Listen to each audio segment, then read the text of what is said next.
yopakurotam pravaram muninam patanjalim pranchiliranatosmi stuve patanjalim vyasam shankaram cha munitrayam kartru sutrasya bhashyasya kramad vivaranasya cha. I just want to explain these two verses of invocation because we have many new students with yoga who have joined recently. So these are two verses. The one is well known, that is, I think that is chanted in many places where yoga sutras are taught. Yogena chittasya padena vacham malam sarirasya cha vaidyakena yopakuruttam pravaram muninam patanjalim pranjaliranatosmi. It is a verse that gives tribute to Patanjali, the author of the Yoga Sutras. Yoga Sutras are 195. If you include the one that we discussed earlier, 196. And Patanjali is invoked. He is considered to be a great sage who lived roughly about 1900 years before Christ, 1900 BC, and he made very significant contributions to three branches of knowledge. His most well-known contribution, of course, is Yoga Sutras. So he wrote these Yoga Sutras to clean human mind, to cleanse human mind of all impurities. So, chittasya malam apakarod means he removed the dirt and filth of human mind. So, how to refine our mind, our emotions, our feelings, and how to keep our mind in a healthy condition. And Patanjali's students, those who came in that lineage, in their commentaries, they explained this by cleaning the mind, by refining our mind. Patanjali means turning our mind into our best friend. And this is possible only by removing all vrittis, vasanas and samskaras. Actually by going beyond itself, beyond mind. So that's why we have been discussing during the last 2-3 sessions, we are discussing some sutras in which Patanjali is very eager to establish that mind is not the ultimate decision maker, mind is not the ultimate perceiver. Mind is not the ultimate seer. Mind is not the ultimate subject. Purusha is the ultimate subject. So one may ask this question, why Patanjali quarrels with the Yogachara philosophers, Vijnanavadins? There's a strong point in that. His purpose was to clean human mind. And how does he instruct this method of cleaning our mind, refining our mind, purifying our mind? By removing all impurities. So malam, yogena chittasya malam means. So through yoga he removed the dirt and filth of human mind. Actually malam means human waste, really speaking. So how did he do that? By going beyond mind, by identifying the Purusha behind the mind. If you consider mind itself as the ultimate subject, then you are in a very slippery ground, philosophically speaking.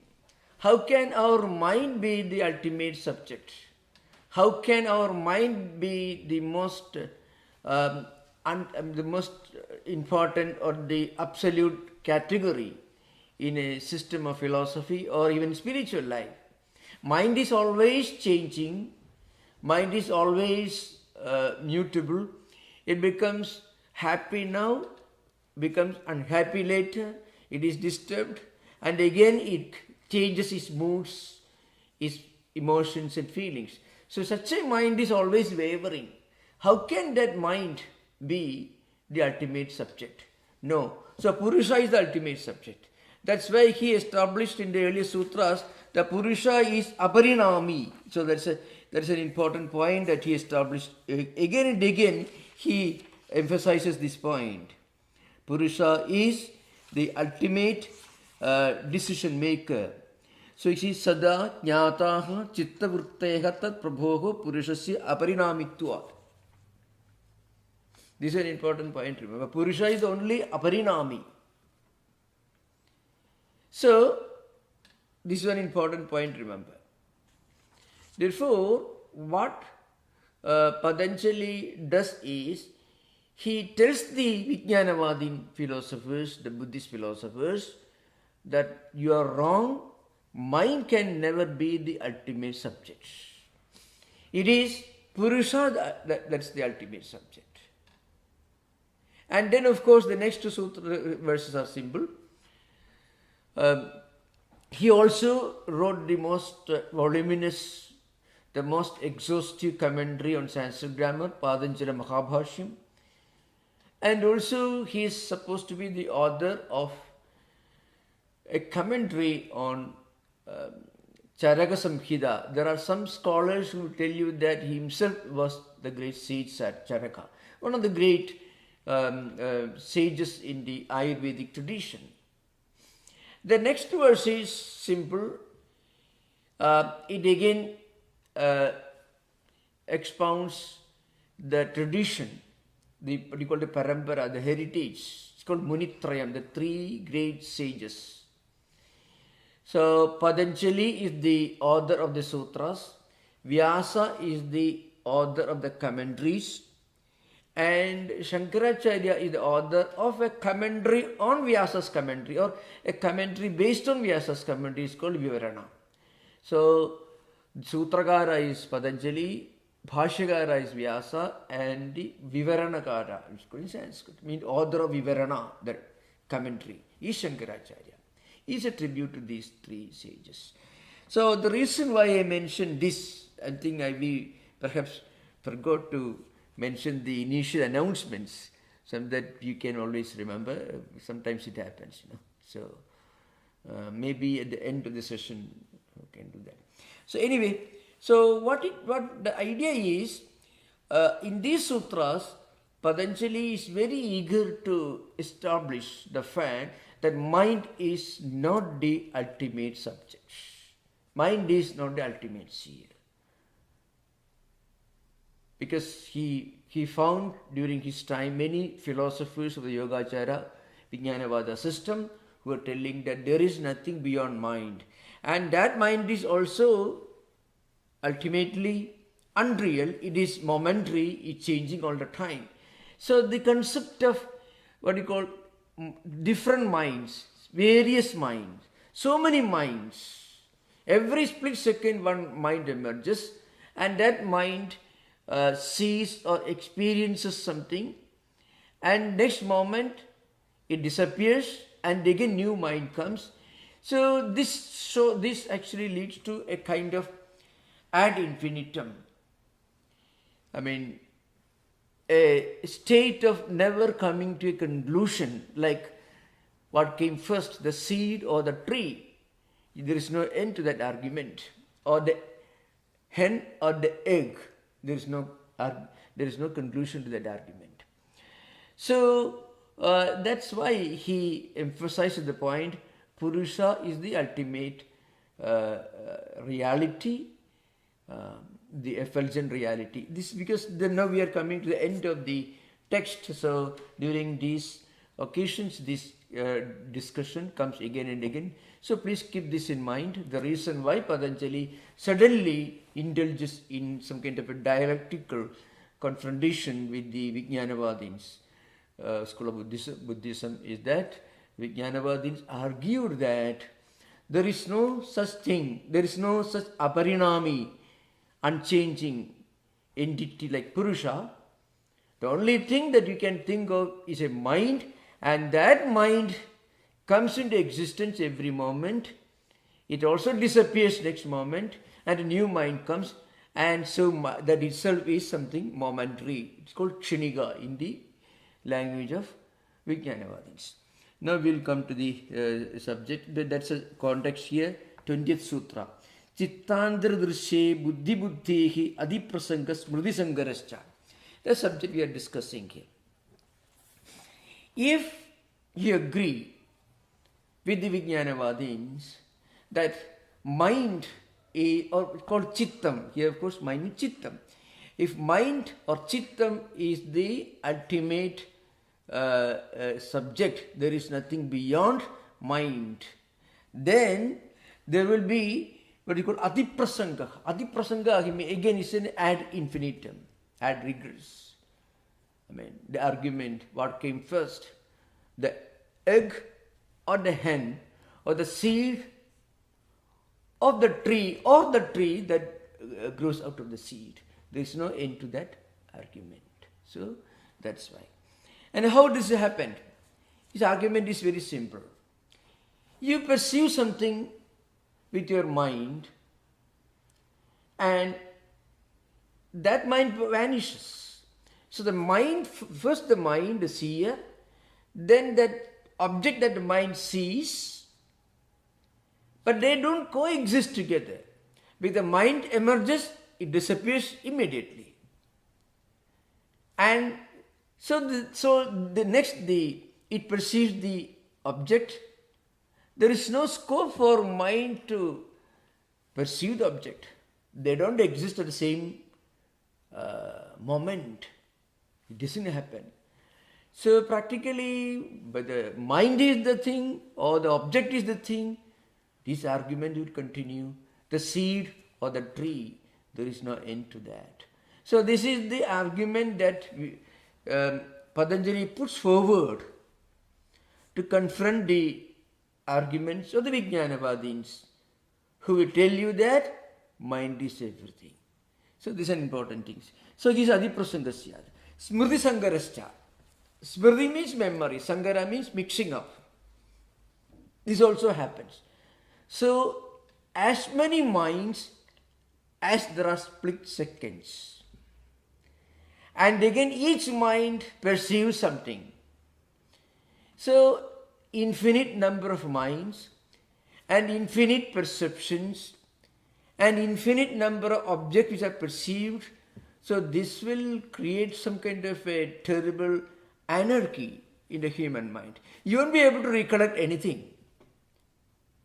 So logically, Patanjali is trying to bring out the fallacy, the logical fallacy inherent in the Vijnanavadins concept that there is nothing beyond the mind.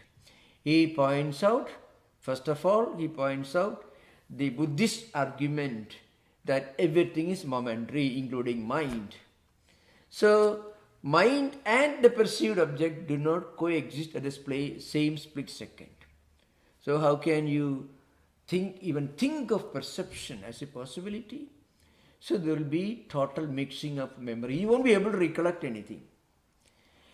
How we are able to recollect? So that I want to explain. Recollection means one unchanging subject perceiving a changing object. One unchanging or relatively unchanging subject perceiving a changing object. Then only you can perceive things. For example, our mind is relatively stable compared to, let us say, a moving object in the street. It also changes, but it goes away. But mind remains there unchanging. The same mind remains after some time to recollect it. Its mood may undergo changes, but mind itself doesn't change. But when we talk about, of course this is Vedanta, unlike Buddhism. In Vedanta, mind is relatively unchanging compared to the objects that it is experiencing. So we can easily understand. We see an object in front of us and then we go away somewhere and then we are able to recollect that object. Why? Because the same mind which has seen that object is now remembering seeing that object. But suppose the mind and also the object together disappear, there is no question of remembrance at all. Now behind the mind, there is Purusha. So when Purusha's reflection enters the mind, then mind is able to perceive things, cognize things, experience things, be subject of things. And through senses, mind is able to understand things, and through the presence of Purusha, mind is able to perceive, recollect and remember. So there is no Smriti Sankara, there is no anarchy. That's because this is Vedantic view, because mind is not as wavering or not as frequently changing as the objects. Objects change all the time. Mind doesn't change as frequently as the object. So mind is able to recollect. Behind the mind there is the unchanging aparinami Purusha, and the connection or proximity of that Purusha which is completely free from any kind of change, which is totally unchanging. This mind is able to recollect. But remember, this mind also changes eventually. Compared to Purusha, mind will change, of course. That's the idea behind it. So that is the significance of 20th Sutra. So two problems are raised by Yoga Sutra philosophers. One is mixing up of memory. The other one is ad infinitum. These two problems. Ad infinitum is a serious problem in all dialectical confrontations. If you introduce a subject and it creates a kind of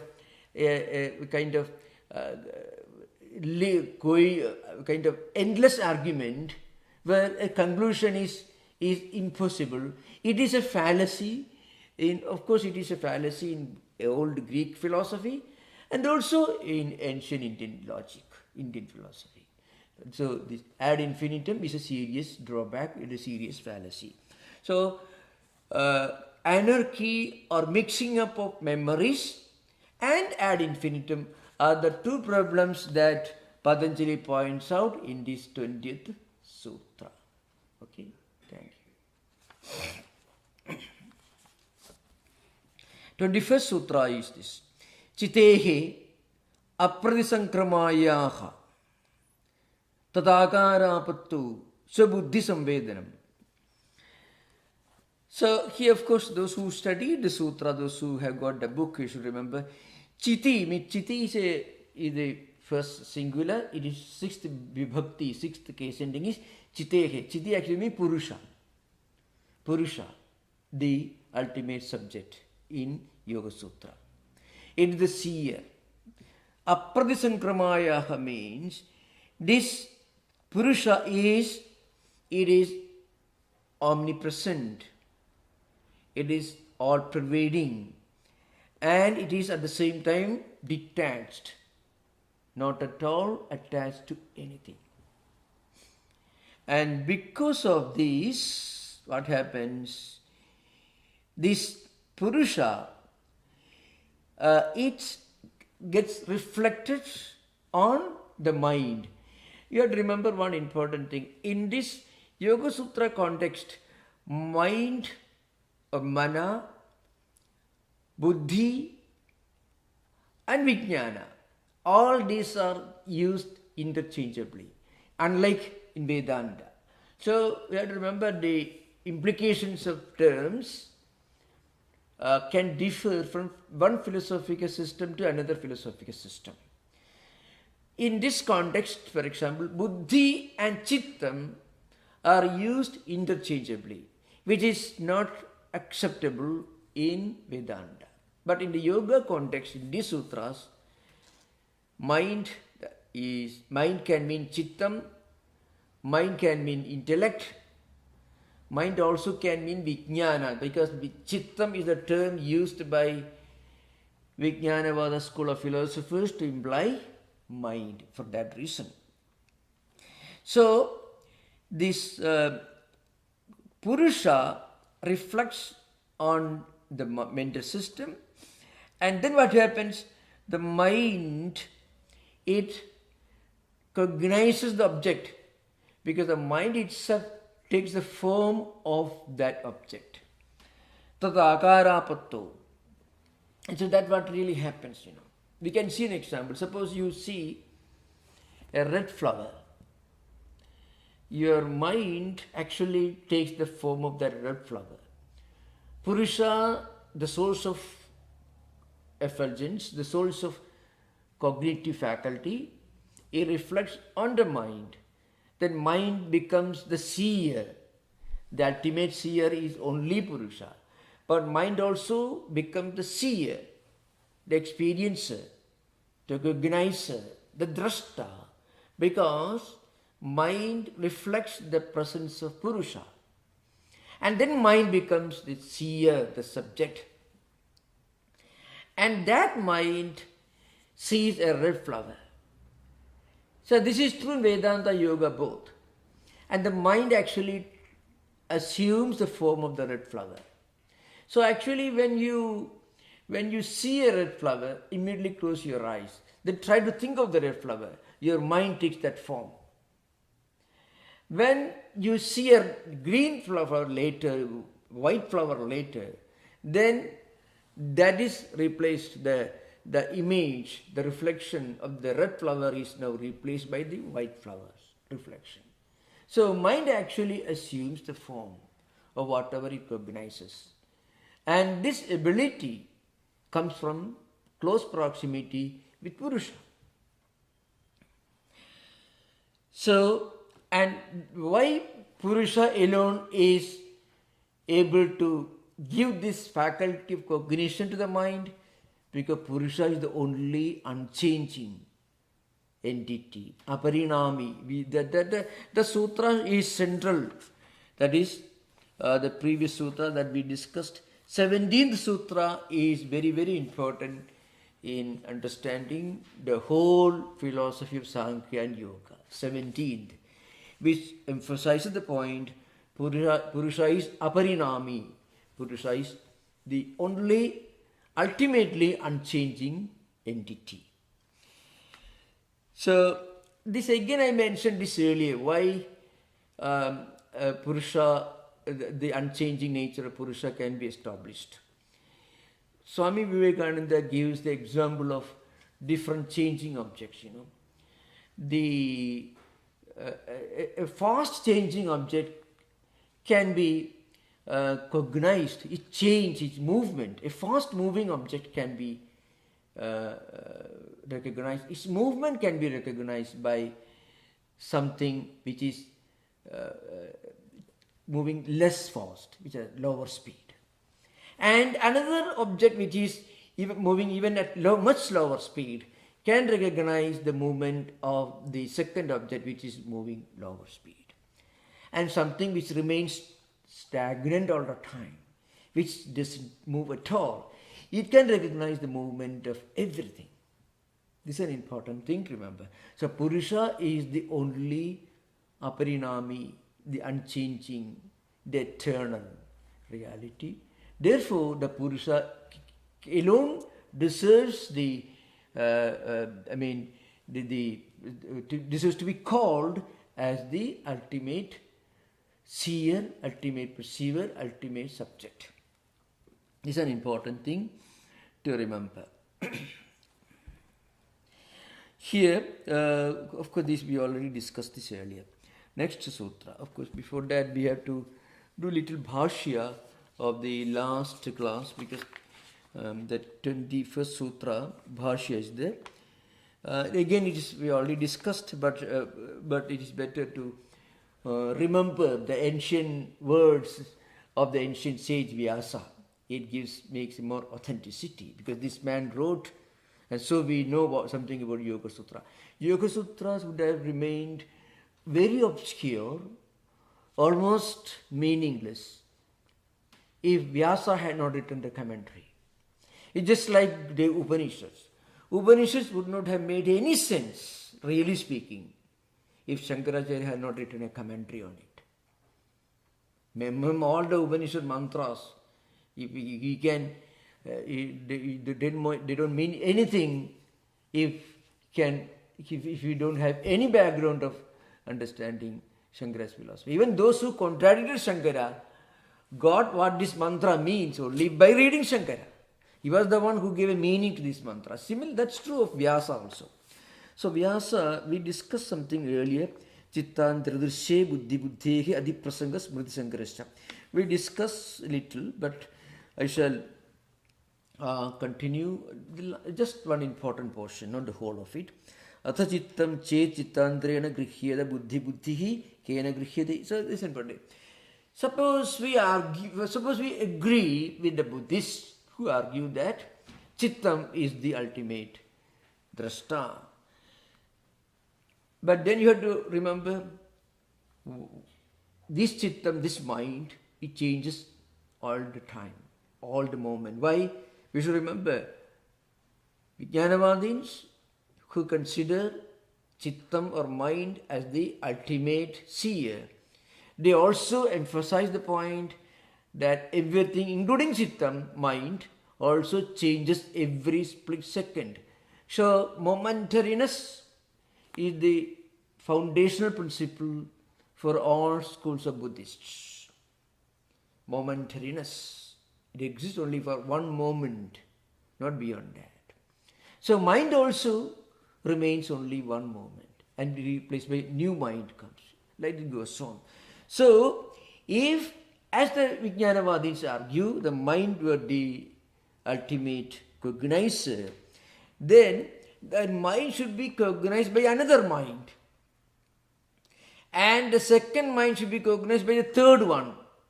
Third one should be cognized by the fourth one. Which mind recognizes what mind? Which mind? What mind recognizes what mind? Because it changes all the moment. This should be kept. I know it's a bit difficult because nobody, except the specialists, read Vijnanavada philosophy, especially the fundamental texts like the work texts of Asanga, Dignaga, and the old well-known book that is Yogachara Bhumi. That's one of the it's the Bible of Vijnanavada, Yogachara Bhumi it is called. So Alambana Pariksha, Dhammapala, who is a contemporary relative to Shankaracharya in 8th century. So they emphasize the point is mind is the only entity and that mind changes all the time. So what perceives what? So there will be innumerable, infinite number of minds emerging, disappearing, again emerging, disappearing and so on. So what mind cognizes what object? So he says, Grihyada buddhi buddhi kena grihyade. The second mind by whom? Then they may argue chittantara, means another mind recognizes the second mind. Sapi anyaya idi asit prasangaka. And that mind is cognized by another mind, that is cognized by still another mind, and there still another mind. So it continues like that. Vyasa says, Smriti sankarascha yavantaha buddhi buddhinam anubhavaha tavatyaha smritayaha prapnuvanti. And again this anarchy of memories. Suppose you can imagine you have, let us say, millions of minds in your system. And each of these millions of mind has its own memories. So practically it is not even conceivable. It is not even conceivable. So Vyasa is pointing out the inherent fallacy of Vijnanavada school of philosophy. But remember, Vijnanavada school of philosophy emerged almost 300-400 years after Buddha passed away. So you have to remember, Vijnanavada as that is being discussed here has nothing to do with Buddha. So people who are devotees of mindfulness or maybe Tibetan Buddhism, they should not get away the impression that Patanjali is quarreling with Buddha. Absolutely wrong. These schools of philosophy emerged, Vijnanavada school emerged long after Buddha passed away. And Patanjali system existed much earlier, as I mentioned. So it is just something like, suppose let's say neo-positivism is a recent origin, relatively speaking, during the last maybe 100 years or so. Neo-positivism. Today, somebody who is a Neoplatonist, is teaching Neoplatonism, he confronts or contradicts Neo-positivism. You cannot say you are fighting with Plato or Porphyry or Philo. They were the ones who expounded Neoplatonism, the 2nd century AD, 3rd century AD, 2nd century AD. You are not fighting with Plato. You are actually contradicting a system of philosophy which is prevailing now. So remember, today's Neoplatonists can contradict.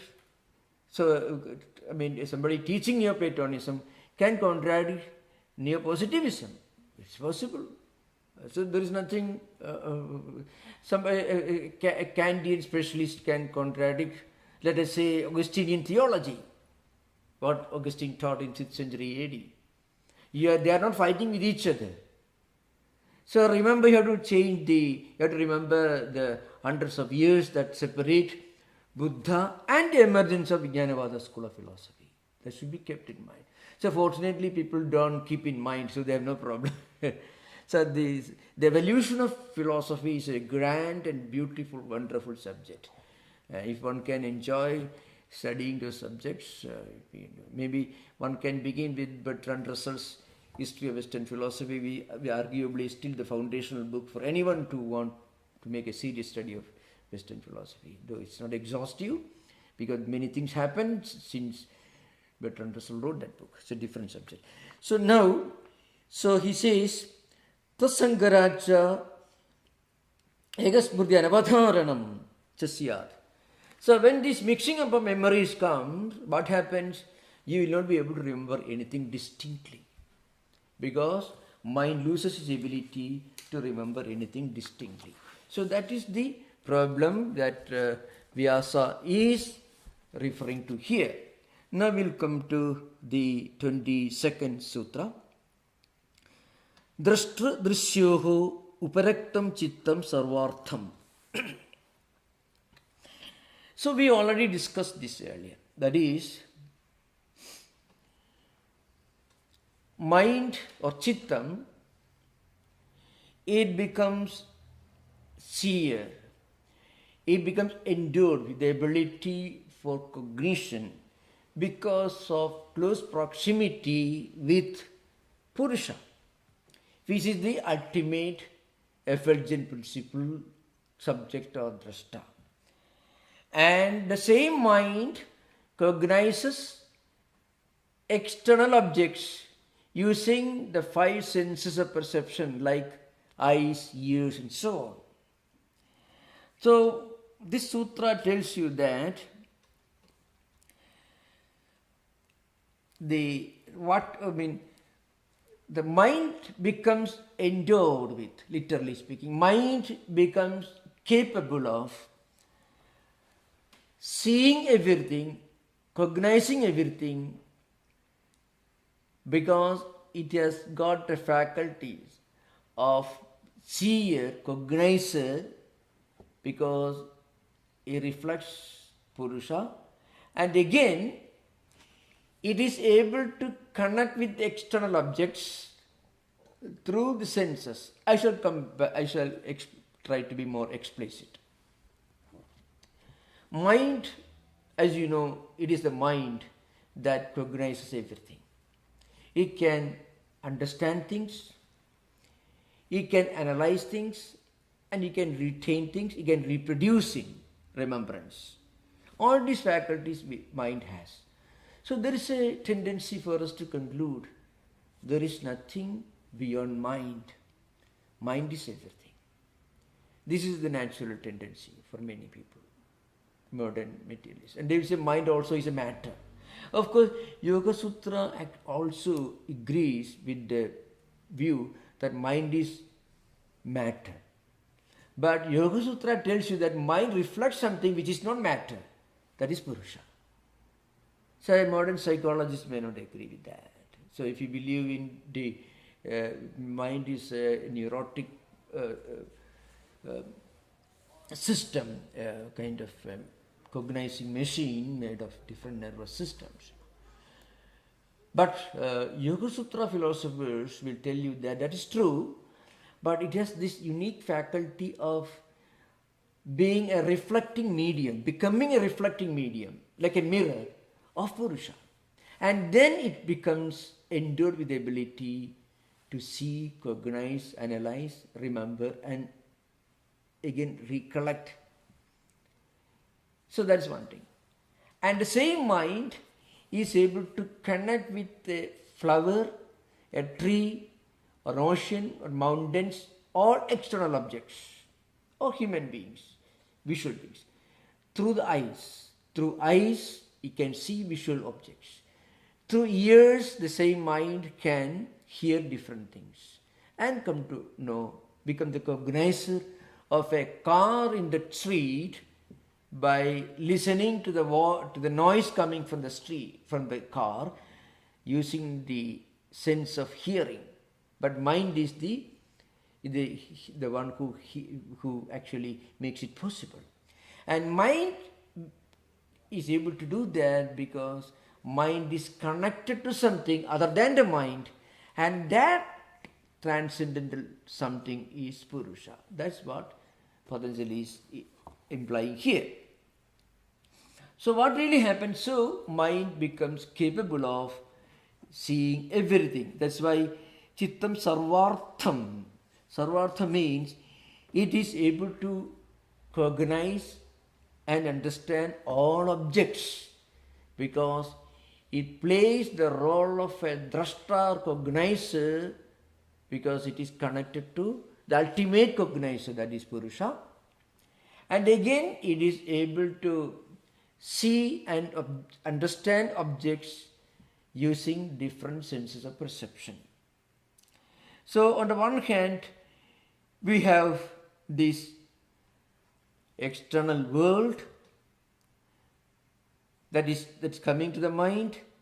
On the other hand, the same mind reflects the Purusha, the ultimate cognizer.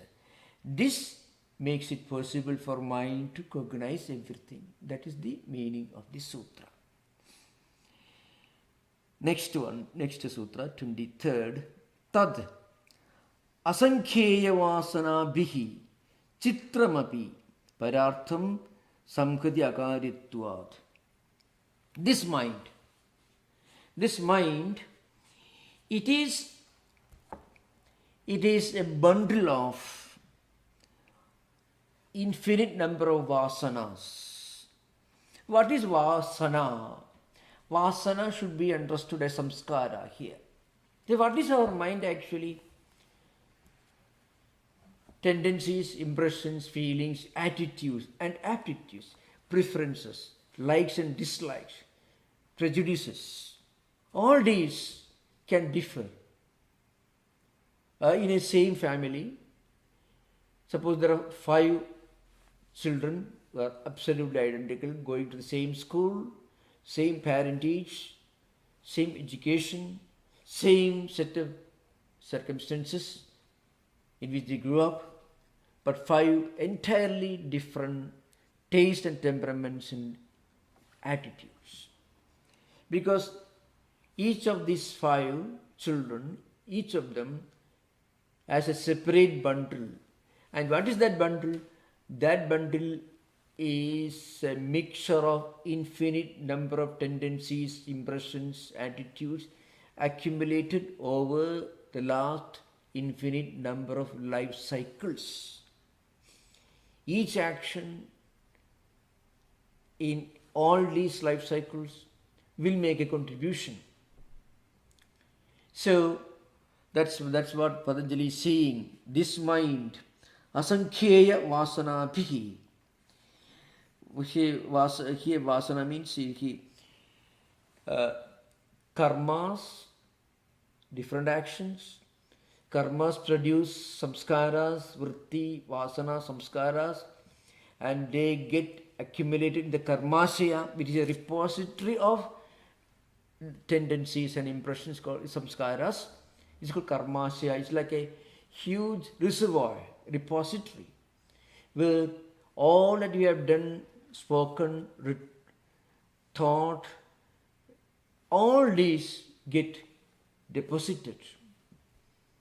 And this constitute our attitude, our personality, not physical personality necessarily, but the psychological structure, psychological personality, so to speak.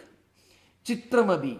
Chitram means infinite forms, infinite different types of manifestations. Samkhati akaritvad. And they are these infinite number of tendencies, impressions and attitudes.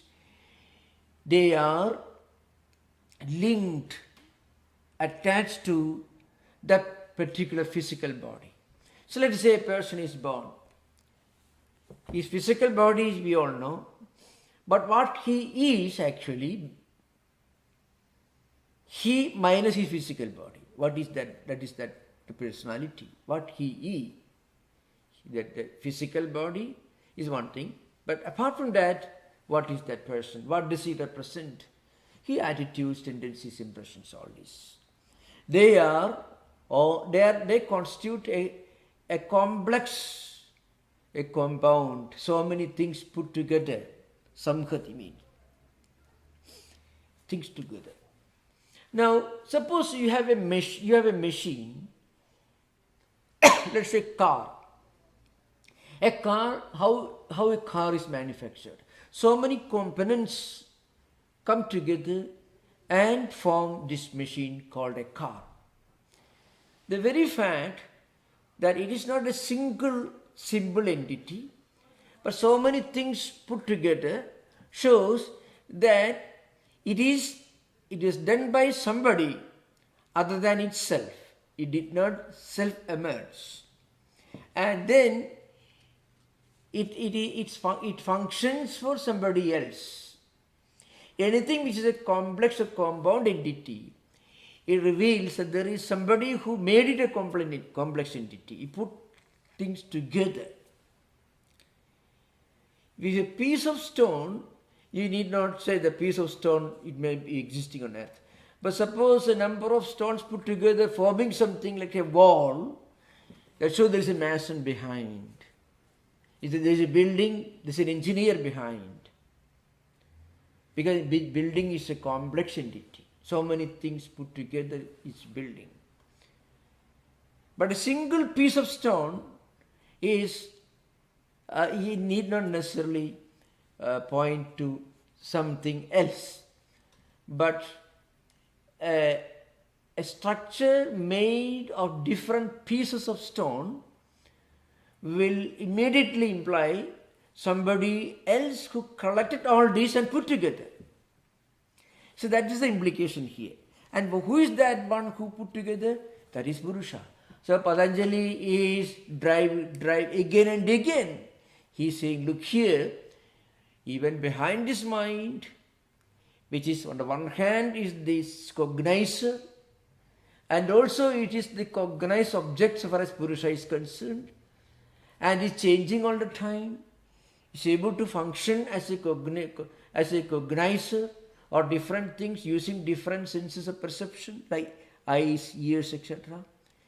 So there should be somebody else who is behind it, because mind is a complex entity. If so many things coming together become mind, all the vasana, samskaras, tendencies accumulated over hundreds of life cycles in the past, how we behave, how we act, how we think, how we interpret a problem, how we confront a problem, all depends upon these samskaras, impressions, tendencies that are lying accumulated in the mental system. It's a whole complex bundle. And a bundle cannot emerge by itself.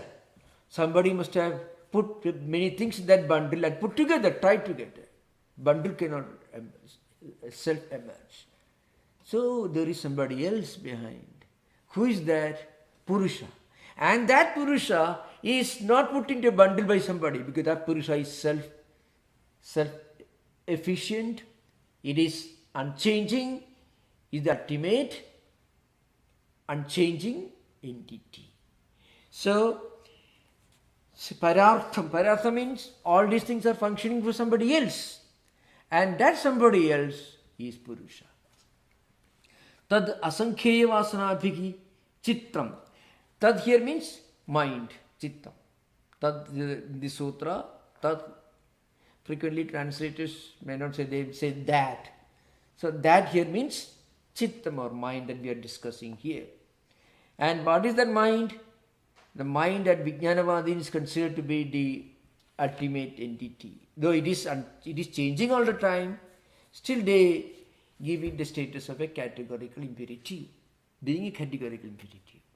So, Patanjali says, it is this chittam, this mind is a repository of many samskaras and impressions. It is not a single entity. It is a repository, it is a bundle. It is a structure made of different things. Therefore, it implies somebody else who have put these together, who have constituted all this together. And that shows somebody else is behind, somebody who is functioning, for whom mind is functioning. And that somebody else is Purusha.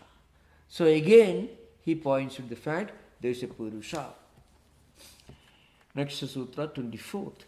Visheshadarshinaha Atma Bhavana Nivrittihi. Visheshadarshinaha means, so those who are endowed with a proper discerning faculty, they are able to get rid of this misconception that mind is Atman, that mind is Purusha, mind is the ultimate entity. See, we have to remember, Swami Vivekananda again connects here with the Atman, because Swamiji was the first great exponent of yoga system in modern times, and he knew very well that yoga philosophers' conclusions make sense only when they are connected to Vedanta. That's an important thing to remember.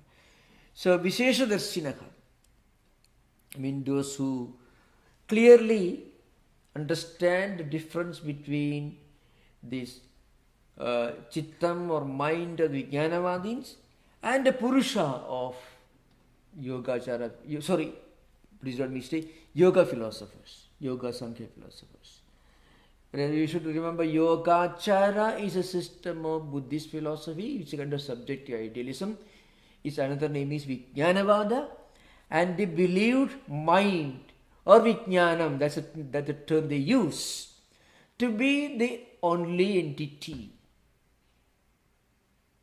And in contrast to this, yoga philosophers of Patanjali system, they believe that behind this mind which is changing all the time, there is the Purusha which is unchanging, aparinami. That's the only entity. Mind cannot be. So that should be kept in mind.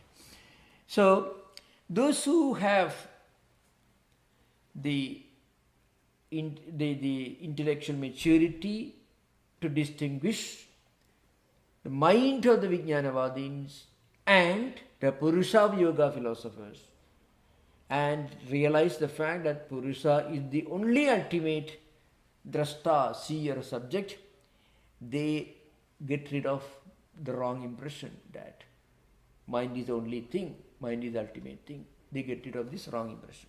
So that's the 24th sutra. This is called Vivekabhyasa. This yoga system is called Vivekabhyasa. The continuous practice of this. Well, I'm not my mind. Actually, at a very practical level, if you think you're only the mind, you'll go crazy. Because mind will not give you any peace of mind. That's the interesting thing. Mind will take you to anarchy, to disastrous condition. If a person identifies himself with his mind, then he'll go crazy. Because mind never gives you any peace of mind. It's never happy or contented all the time. It changes all the time. It's subject to changing moods. Happy now, unhappy later, disturbed now, suddenly excitement. One way or other it happens. So at all these times, you should keep in mind, well, I am not my changing mind. I am something unchanging behind all this. That gives you a little peace of mind. In fact, in mindfulness, this is what really happening. In mindfulness, we are actually discerning your mind. You are actually detaching yourself from your changing, mutable mind, or the changeability, mutability of your mind. And for that moment, you feel a peace, little peace. That's what is happening. Any attempt to detach ourselves from this wavering, changing mind will give us little peace of mind, little happiness, contentment. The moment you identify yourself, in fact, some kind of mania problems and also depression problems, there is so much of obsessive identification with that momentary mood. So, in certain cases of violence, in many cases, the patient identifies himself with that momentary situation. Actually, what is happening is, of course, this is an abnormal system. But you have given an extreme example. So also suppose you have lost money. Suddenly the stock markets collapse. You lose $1 million. Become terribly depressed. But then you this will pass on. After all, I need to worry about it. What will happen to me if I lose $1 million? It's not a problem. Actually, without being aware of it, you are identifying yourself with somebody who is other than the mind. If you identify with the mind at that time, then that mind is now worried. It's crying and weeping because you lost $1 million in the stock markets. But suppose you say, this doesn't matter. Why should I worry if I lose the money? There, why should I worry? There, I is not a mind, somebody else actually. Why should I worry if I lose the money? The I, actually you are pointing to somebody other than the mind. The mind is depressed. The depressed mind you don't want to be. You want to get out of this unfortunate, tragic situation.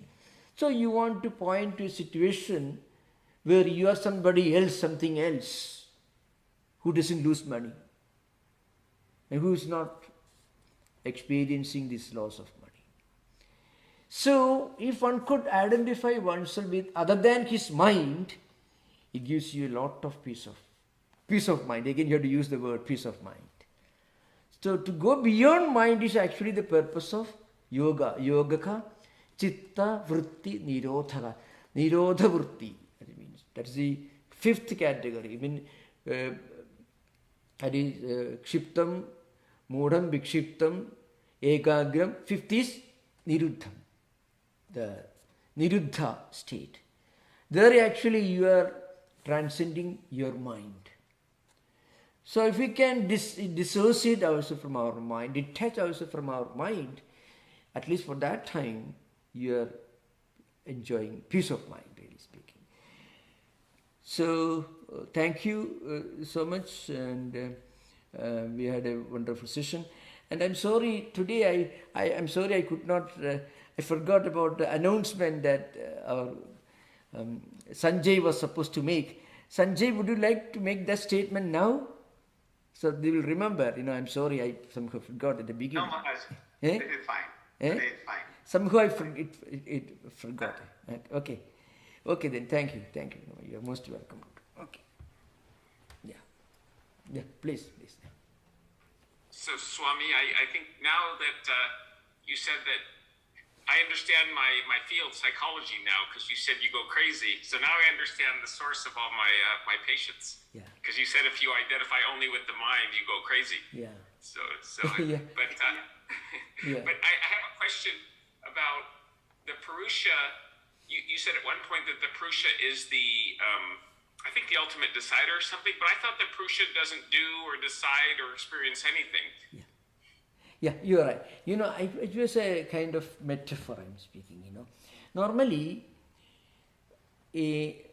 of course, this is a problem of language. So, Purusha is not involved in anything. But Purusha's presence enables the mind to be involved in everything. The ability to cognize external objects, that comes from mind's proximity with Purusha.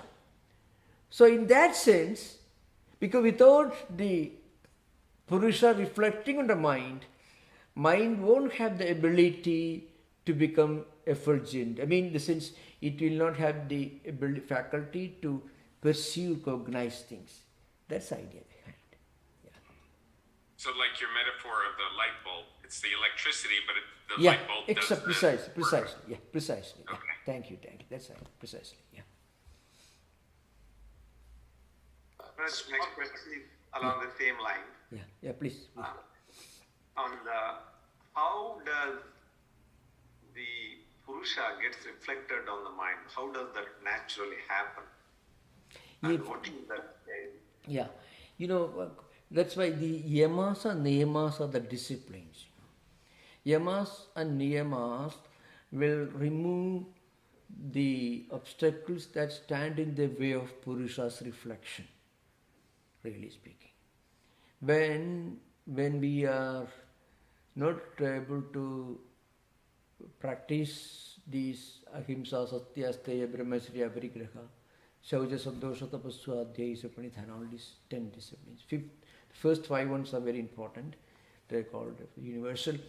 So when we practice them, then mind naturally feels a kind of contentment, lightness, inner fulfillment.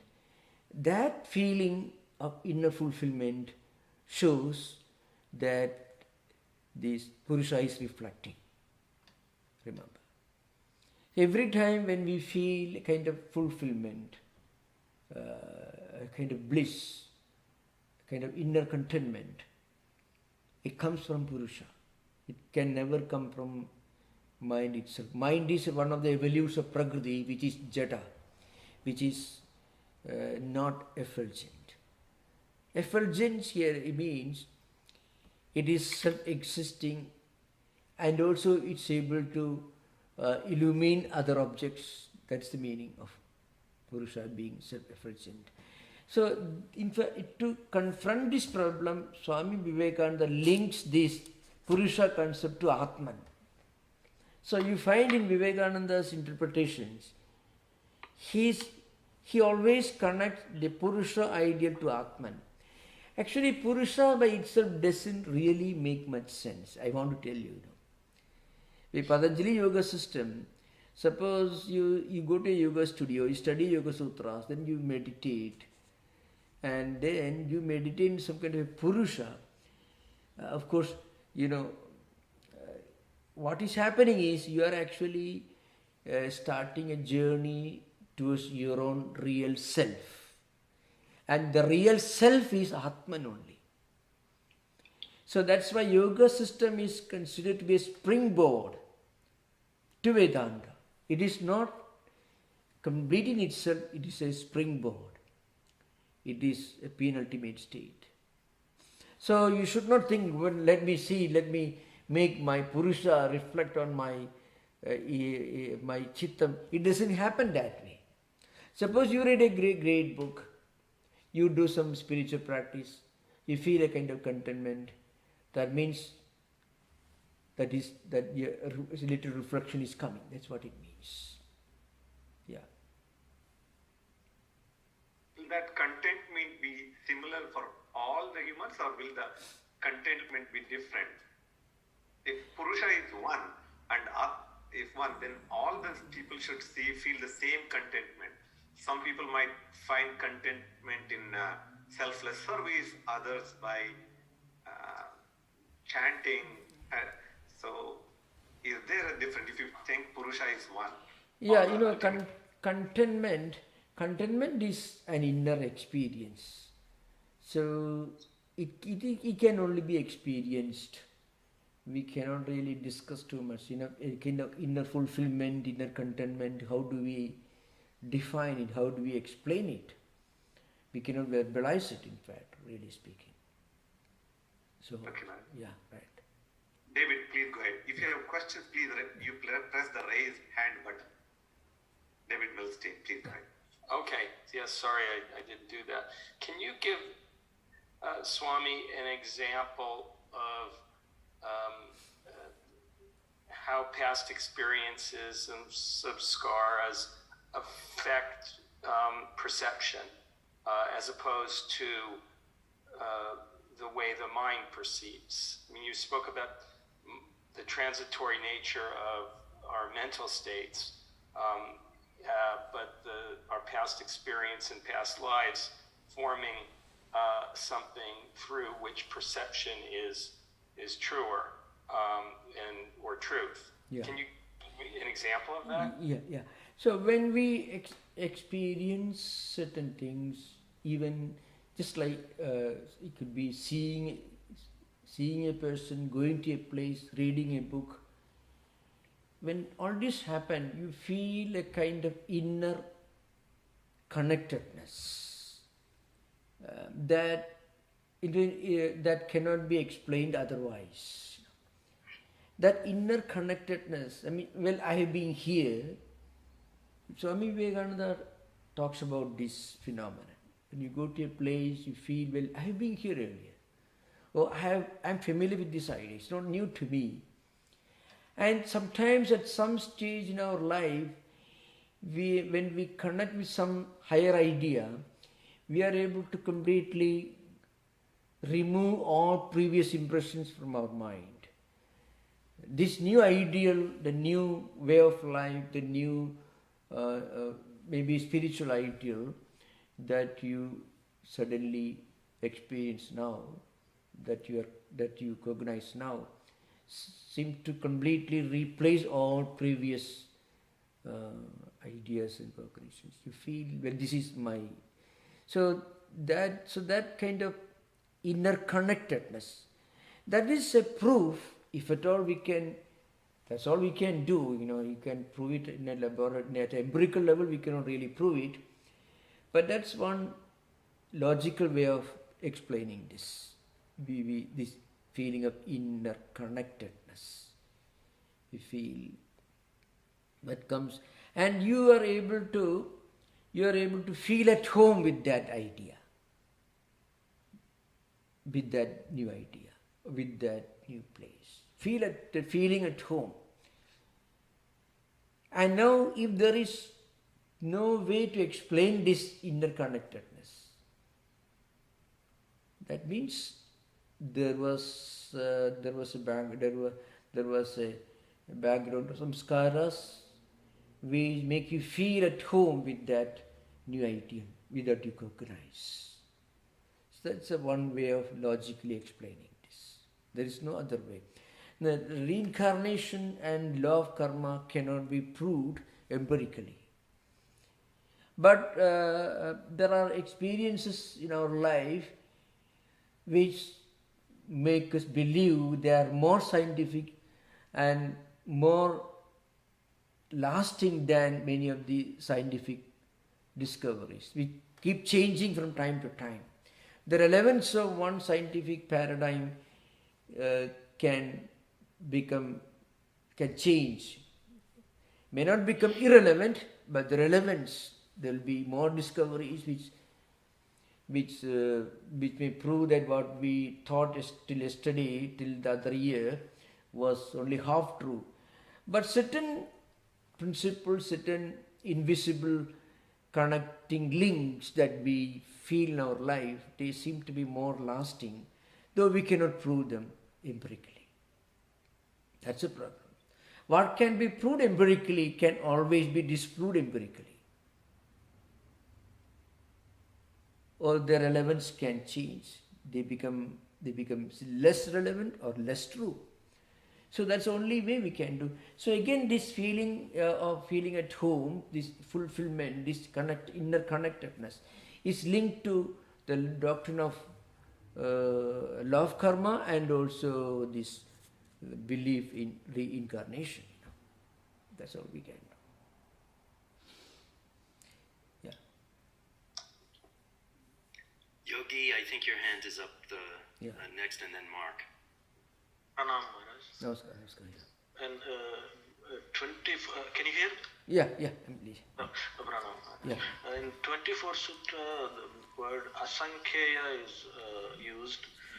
There are other words like anantam, anadi, and what are the differences between these conceptually? Oh yeah, asankheya. Asankheya means you cannot count them. You cannot count them. You cannot say exactly how many. So ananta means endless.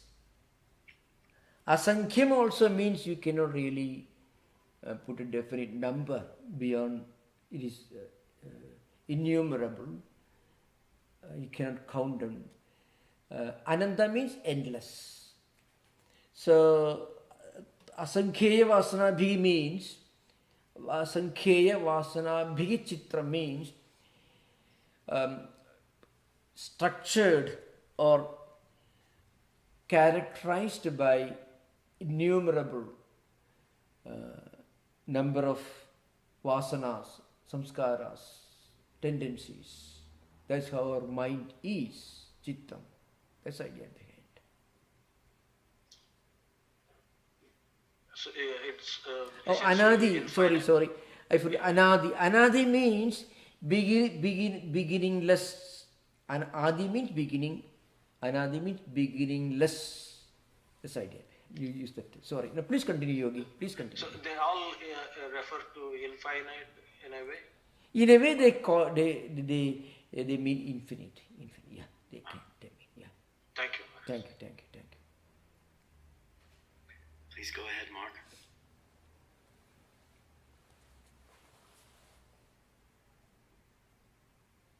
You need to unmute yourself first, Mark. We can't hear you yet. Pranam Maharaj. No.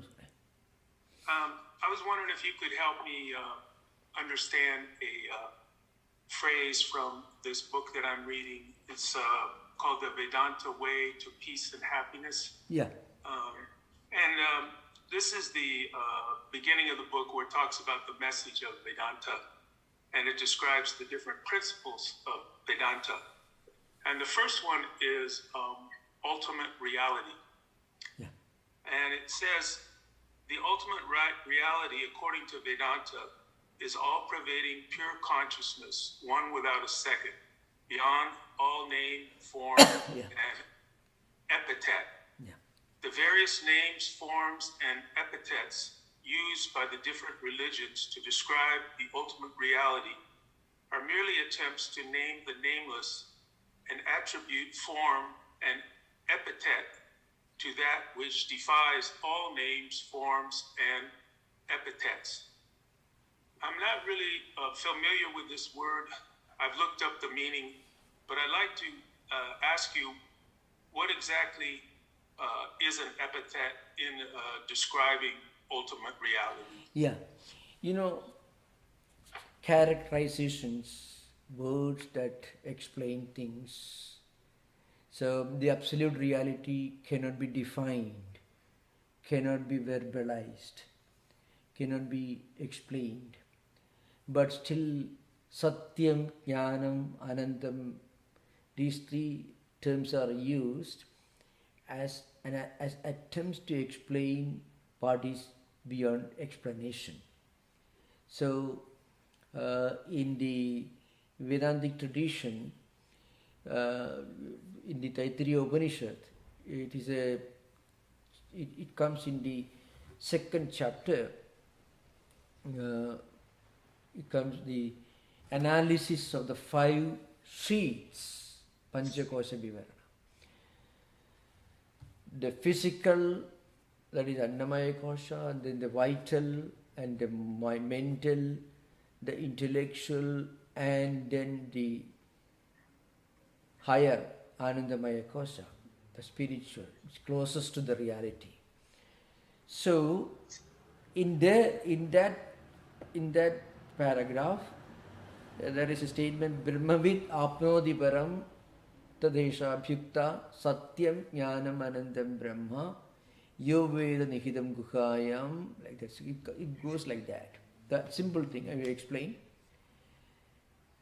Satyam jnanam anandam brahma. Well, the absolute reality is truth,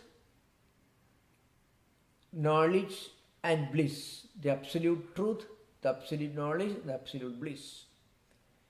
Now, how do you reconcile with the idea that the absolute reality is beyond explanation while using these terms Satyam, Jnanam, Anantam, Brahma? So, Shankaracharya considers this as an attempt to explain in words what is actually beyond explanation. We call Lakshana Vakya. So like Lakshana Vakya, for example, in the commentaries you find, suppose you want to point out something far away. Let's say there is a distant star in the sky, and you want to point out the position of the star to your friend. First, you may ask him to focus on your finger, and then maybe a tree above, and then may ask him to focus on a bright star which is visible for everyone, and then you may ask him to concentrate somewhere in the close proximity of that bright big star, a small star which is not clearly visible. So this is a technique, it's called Arundhatinya. It's a technique, a method of helping a person to point out something which is far away, but still it is helpful, because if you concentrate on the finger of the star which is focusing, and if you closely follow, you can get a distant, vague view of that star far away. But again, you are not clearly understanding the position of the star. You get a vague picture. So, Satyam, Jnanam, Anantam, Brahma, the absolute truth, the absolute infinitude, the absolute knowledge, the absolute bliss, all we can put together. It is an approximation, not something equal, but it's an approximation. It's not a definition, but only an approximation. All books in this world, including the Upanishads, are only approximations. If you tell, well, this book, you read this is fine, everything is fine. This is God, all God's wisdom contained in these books. Actually, even you cannot tell even an ordinary, you cannot tell a student, well, I have got a book which contains all that you know. He will consider you are insulting him, because he may have read many more books. Even an ordinary graduate in any university may have read many books. If you tell him, well, I have got a book in front of me and this book contains all your wisdom, you consider you are insulting him. If you say the absolute reality is enshrined in a single book, or God's wisdom is enshrined in a single book, it is the greatest sacrilege, greatest blasphemy. So all books, Vedanta tells you, all the Upanishads, including Gita, Brahmastra, everything, constitute only approximations of the absolute. It's important thing. Well, to coming to say New Testament and Jesus, do you think that book, that printed book in front on your table is greater than Christ? Christ, the personality is far greater than the book that is sitting on your table. The book is only made of pulp and people print millions of copies of that book. If one book is lying on your table, this book contains better. So the Christ ideal, and to give an example from Christian context, the Christ ideal far transcends, goes beyond the book actually. Actually, there's a long distance from a visible presentation to a universal spiritual ideal. So, Satyam, Jnanam, Anantam, Brahma constitute only approximations to define, in our attempt to explain or define the infinite. So this understanding. So that's the real meaning here. The Satyam, Jnanam, Anantam, the absolute truth, the absolute knowledge, and absolute bliss. These are all epithets. These are all epithets. These are all terms, verbal attempts to explain. These are all epithets. Yeah. That you use what is one of epithets. Yeah. He concludes, Vedanta asserts that truth is one. Sages call it by various names. That's true. Truth is one. That is again, if you come to the Old Testament, in the Filbert Street entrance, you find it is enshrined here, 1905. That is Ekam Sat Vipra Bahudha. It comes from Rigveda Samhita, first mandala. Truth is one, sages call it by different names. It's from Rigveda Samhita. Here, truth, he means the spiritual experience. That's the meaning of the truth here. Truth means the spiritual experience.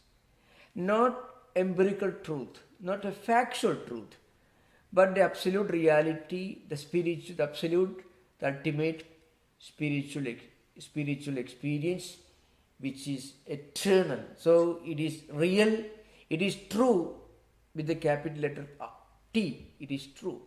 And that is one. And that truth may be experienced, could be experienced in different traditions, different religions, different faith systems in so many different ways.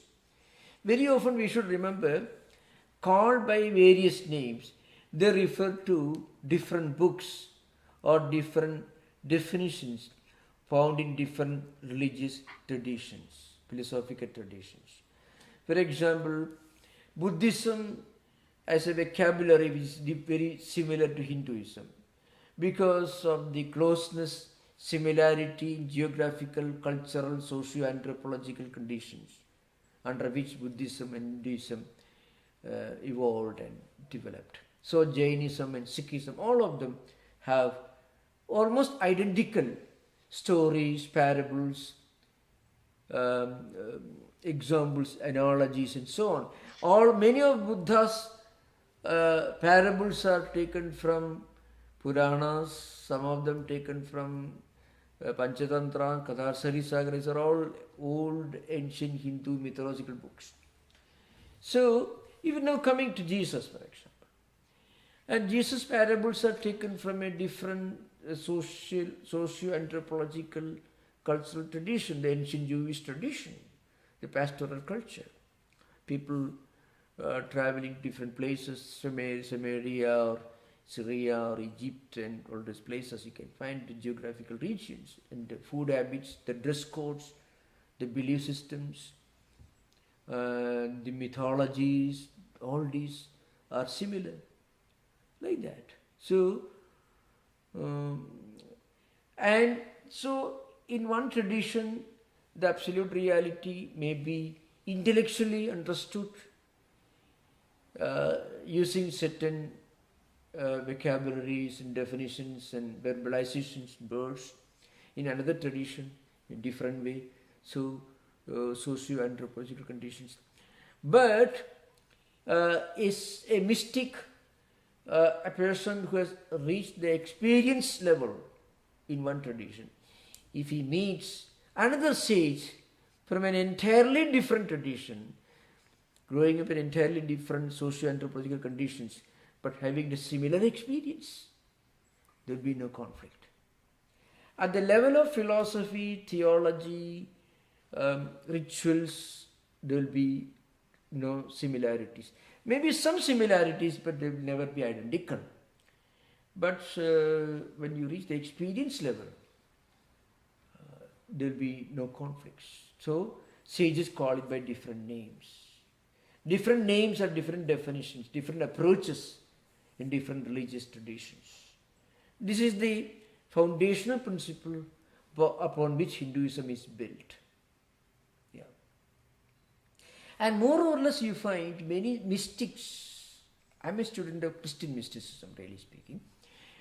I find in their lives at some stage they are transcending all the limiting factors.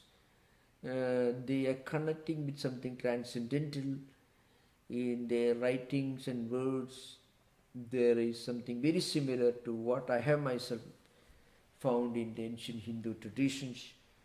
But of course there are differences because of the, again, socio-anthropological conditions can have the impact and they make some differences. But beyond these differences, there is an underlying unifying principle of oneness, and that is the spiritual experience that goes beyond rituals and theology and philosophy. That's what is implied by the Ekam Sat Bahuda Ekam Sat Vipraha Bahuda Vadanti. Vipra means the sages, those who are knowledgeable.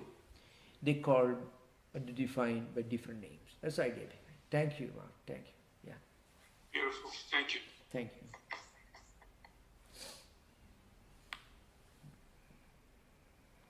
Go ahead, Sanjay. Raj, one quick question, technical. Yeah. You mentioned about the Karmashraya. Karmasya. Asya means repository. Karmasya. Karmashraya. I thought Chitta was the repository of all experiences, and you mentioned Chitta also changes like mind. I thought Chitta was the Karmashraya.